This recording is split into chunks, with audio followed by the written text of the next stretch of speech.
Guard mode. What? They didn't do anything. Okay.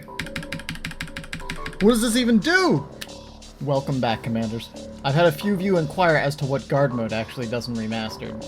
And while it's not a super complex concept, it's rather vague in execution, as I suppose you might expect from an older game.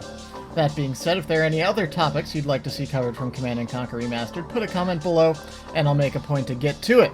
Anyways, let's hit the battlefield. So as I'm sure you've all noticed, these games have no attack move function, and the unit AI is, well, a little light on the eye.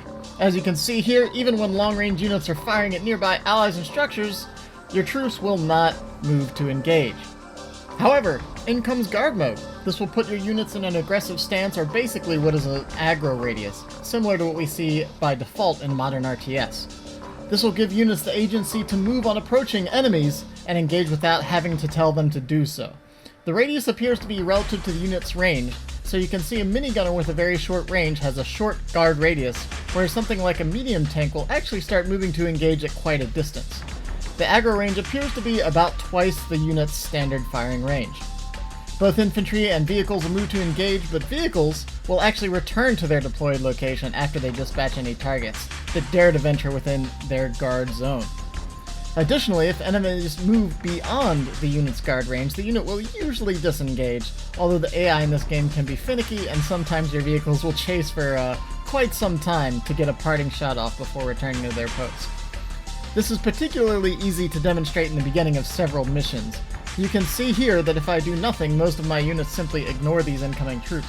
However, with a simple press of the guard hotkey, we see my troops move to engage, and usually more efficiently than even if I were to just click attack here.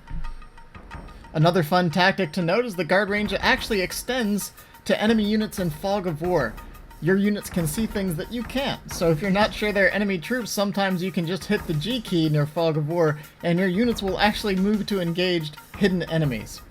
You can have units guard your base, harvester, or even just engage, pull back, and then hit the guard key to sometimes engage a little more efficiently if enemies are clumped up or your army's misbehaving. This is especially useful in the early missions at the beginning of skirmishes when you don't have access to comm centers, radar domes, and no mini-map to be able to identify where attackers can coming from.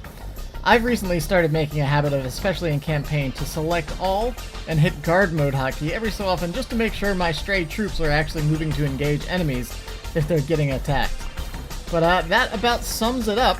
Thanks for the watch. Let me know what other Command & Conquer Remastered topics or tips you'd like to see next. And that's it for me. Good luck in the field, Commanders.